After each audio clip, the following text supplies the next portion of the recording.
I can't hear you. Somebody always has to accidentally be on mute for these things. So I'll put myself up as a second. It's the only way it works. Yeah, that's it. We got that out of the way already. Yay!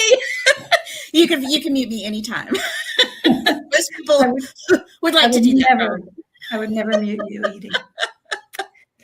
Welcome to Lunch and Learn. This is Lunch and Learn. My name is Edie Evans, and I am the director of Rappahannock CASA.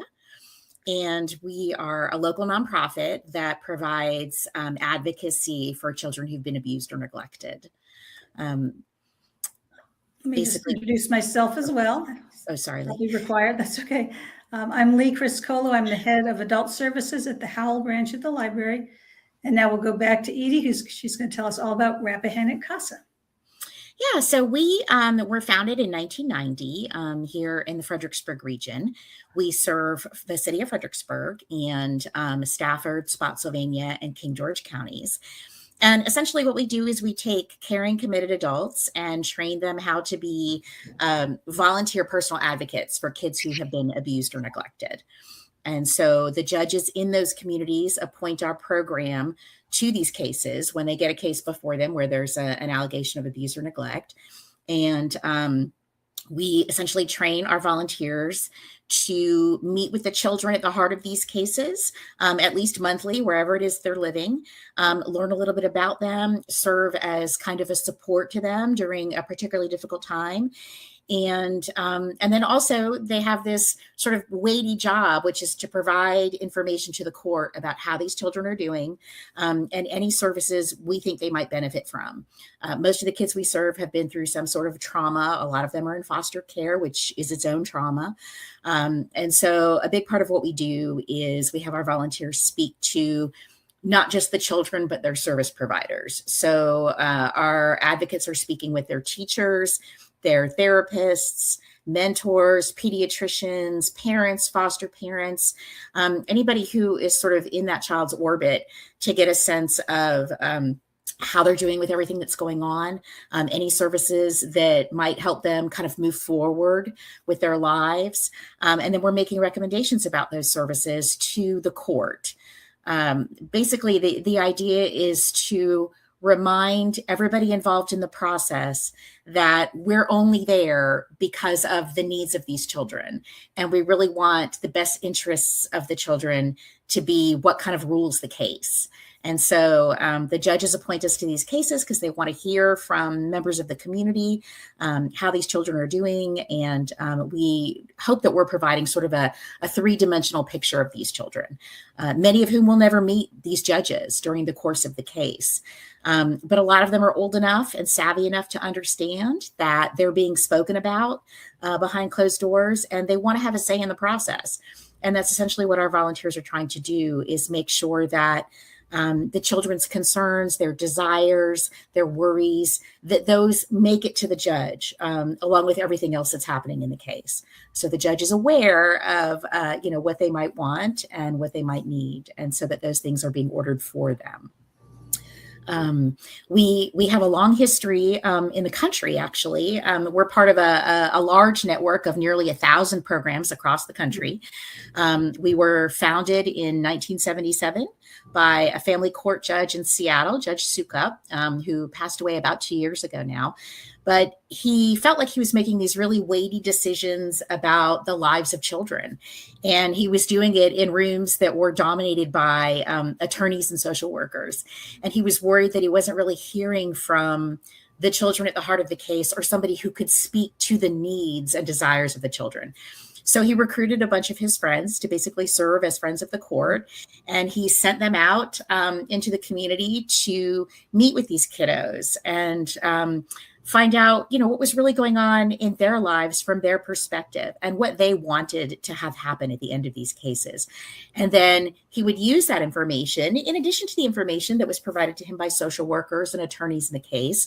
And he felt like he was able to come to a better conclusion, one that included the children's voices in the process. And so it was such a popular program that it grew across the country. We are one of 27 similar programs in the state of Virginia. we're a nonprofit. We're a 501c3, and some of the other programs around the country are also 501c3s. There are a few programs that are government run as well, or under the umbrella of, like a child advocacy center. But we got started. Judge Dean Lewis down in Spotsylvania was the judge here in our region who decided that she wanted to have a program like that before, she was making these kind of weighty decisions.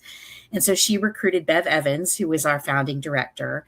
And then when Bev retired, I want to say around 1997, Bev's daughter, Jill Payne, took over our program, and she was the director until 2013. And then she stepped back into a case manager role, and Janet Watkins was our director. And then Janet took a different job in 2023. So I've been the director since July 23. I think Janet was the one that I actually was a volunteer CASA for a few years. I think Janet was the one who recommended that I do that. And that's right.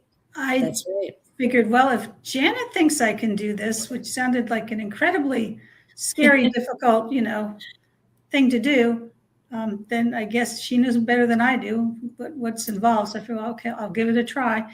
And, the training that I got as a volunteer and the support from, the CASA office was just amazing. And the kids were amazing.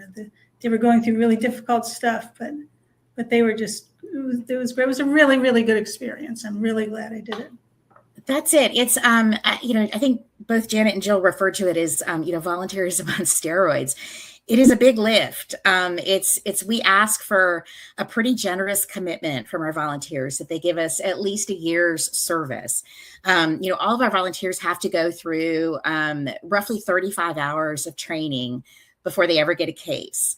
And so they learn a lot about the child welfare system, how families come, to even be sort of noticed by Child Protective Services, how those concerns come in, how Child Protective Services works, what has to happen before a child enters foster care. They learned a lot about, childhood trauma, or, we call them ACEs, adverse childhood experiences. And the majority of the population has been exposed to sort of one adverse experience. Roughly everybody can say, well, my parents were divorced, or, well, I had a parent with mental health issues.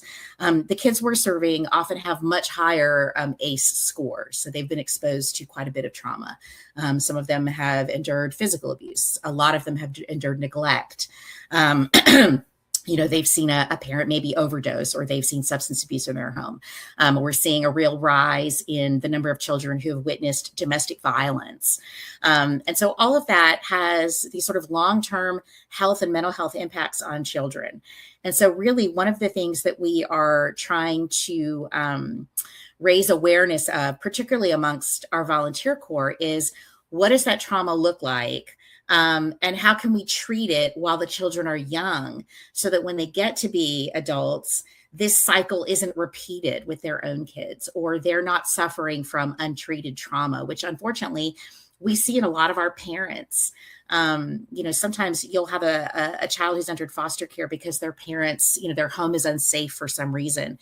And those parents, in cooperating in services, maybe they're meeting with a therapist, or maybe they're having a psychological evaluation done.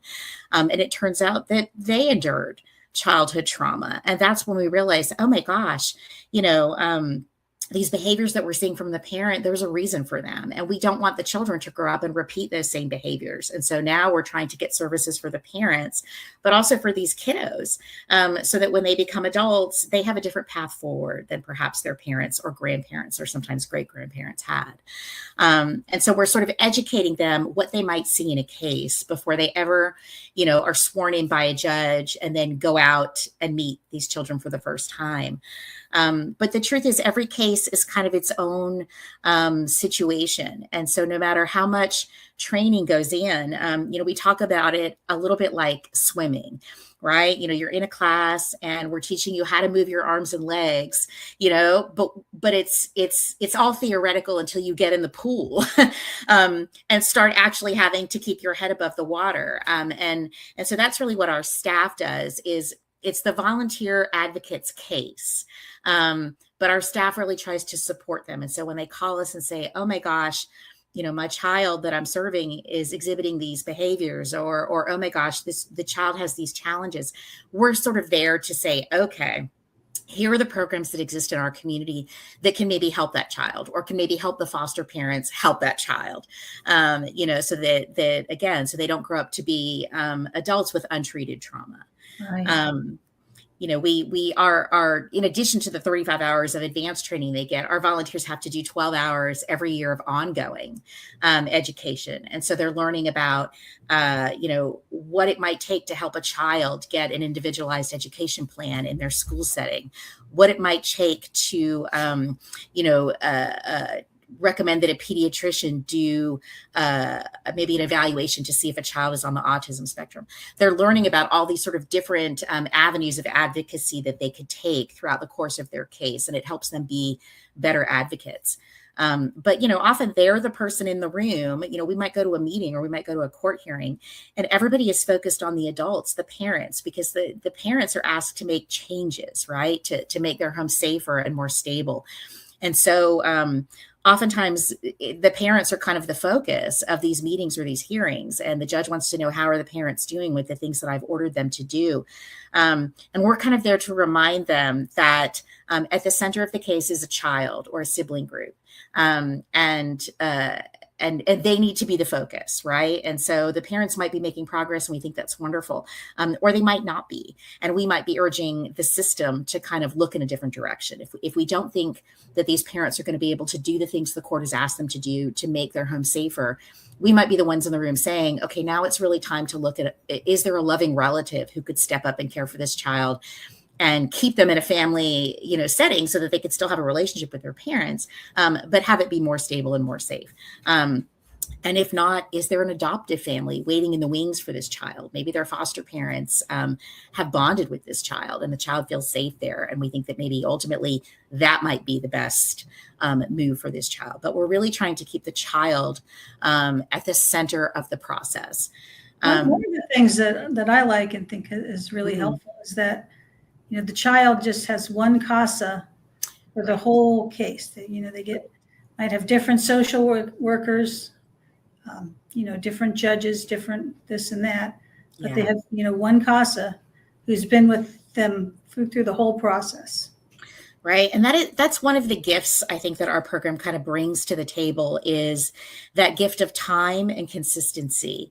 Our social workers in the state of Virginia, some of them have 24 kids on their caseload, and they have to visit those kiddos, at least once a month. They have to see to all the services that those kiddos need. They have to check in with their foster parents. It's a lot. And we have a fairly high vacancy rate. I think there's a 40% vacancy rate right now within the Virginia Department of Social Services, and a 20% turnover rate.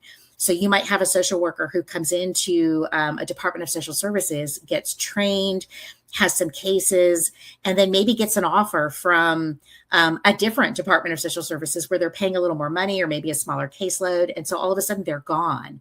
And what we like to bring to the table is that consistency. So if I put you on a case as a CASA, I'm asking you to commit to finishing that case, which could go on for a year, sometimes a year and a half. These cases will go. And so we're asking for the CASAs to remain on these cases the entire time, because like you said, the social worker might change 3 or 4 times throughout a case. That child might bounce through several different foster homes, or maybe they're in a group home or a facility, and then they step down to a foster home, and then they move to a different setting. And that's hard on a kiddo, right? To have all these people kind of coming in and out of their lives during a time that is already traumatic, because they may not be placed with their parents.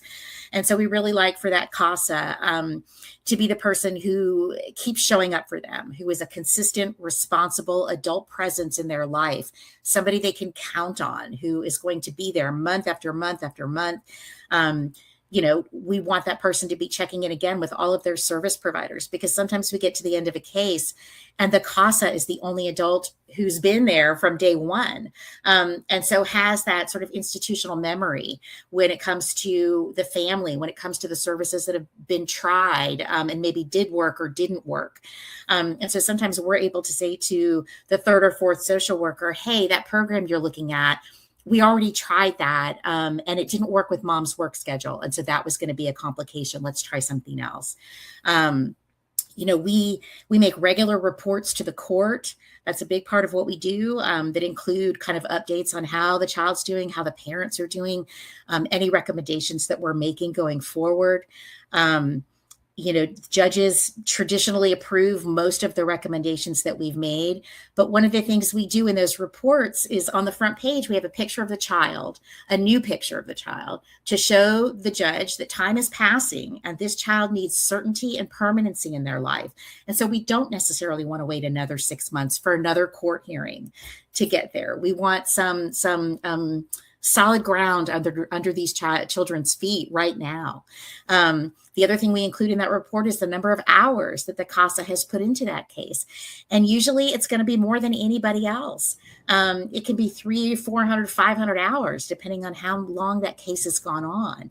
And that lets the judge know, we've talked to a lot of people, we've looked at a lot of documents, we've spent a lot of time with this child and their family. And so our recommendations aren't fly by night. They're invested time that we've had with this family. We have rules, of course, that we have to follow. I mean, we're governed by the Department of Criminal Justice Services in the state of Virginia. We also have rules that are recommended by National CASA.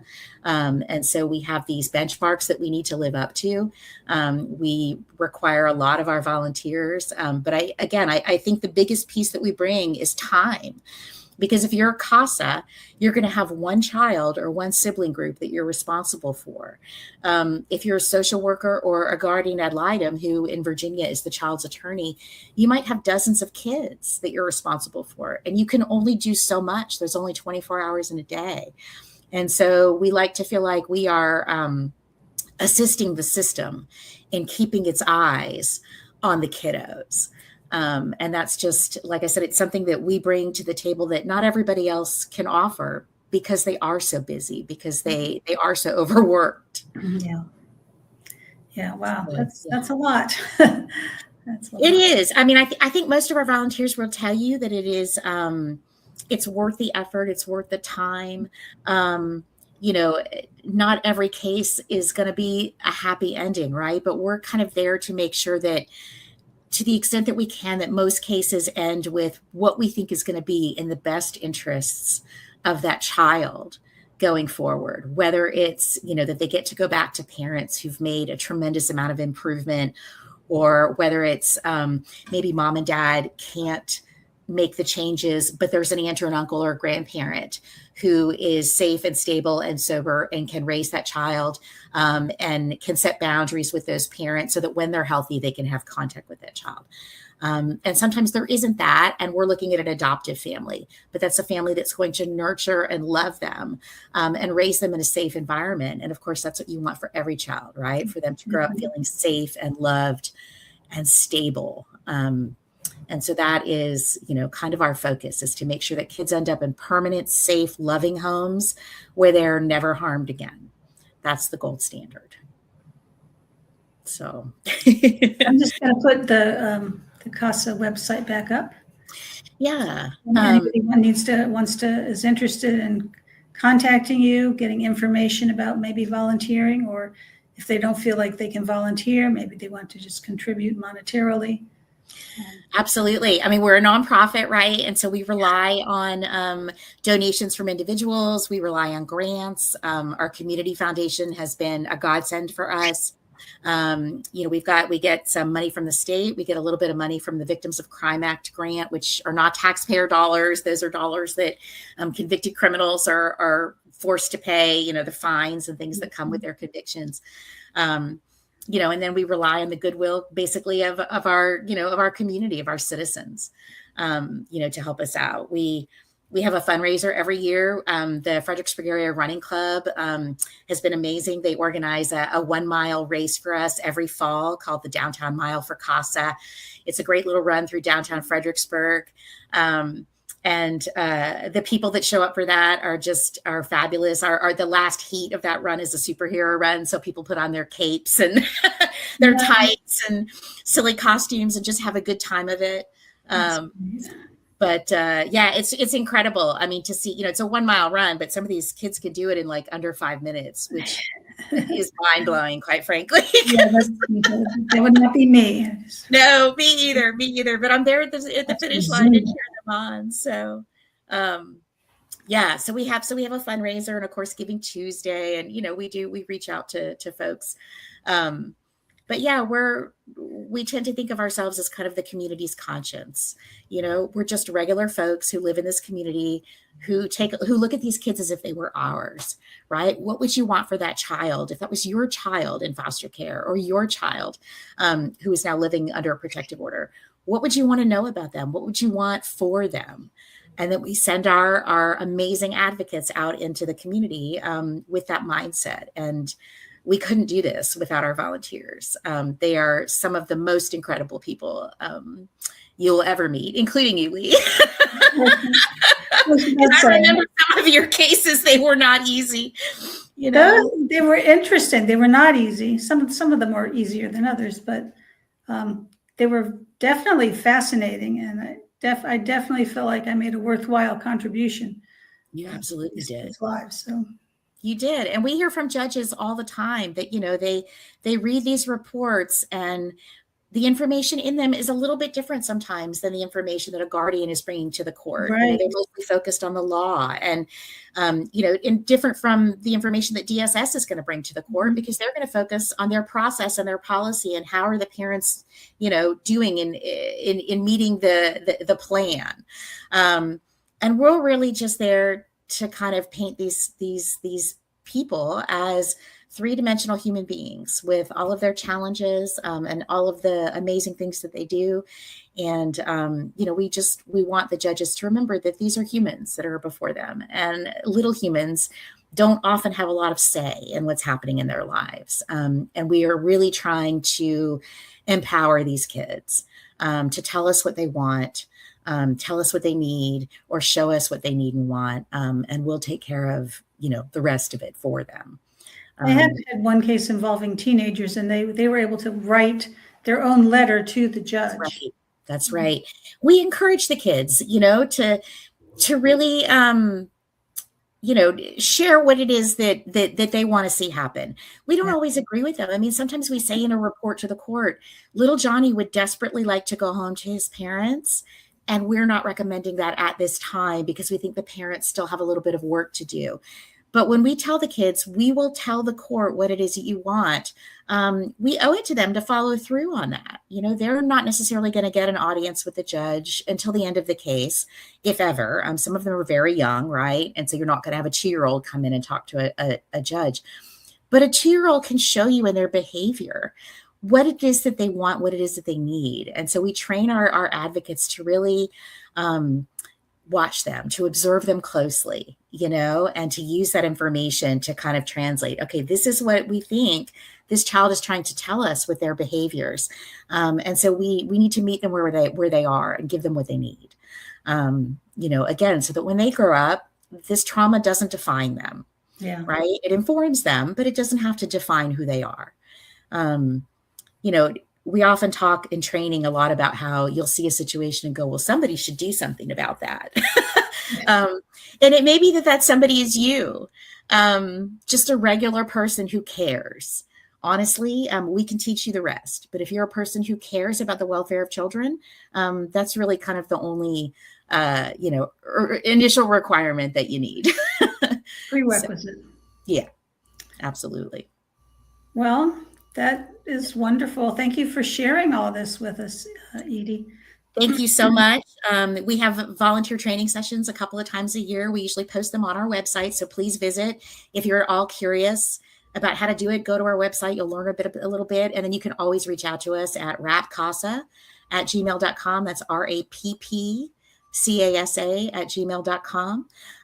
Or you can give us a call at 540-710-6199. And again, all that is on our website. So wonderful. Look forward to meeting you. And Edie is great to be supervised by. Thank you so much, Lee. We're a small staff, and like I said, we rely heavily on our volunteers, but we are there to help and guide. So That's what we're there for, is to support our advocates while they support these children. All right. Well, I think we're going to wrap it up now. Okay. Thank you again. Really appreciate you being here. Thanks, Lee. We really appreciate the opportunity. All right. I'm going to sign off here.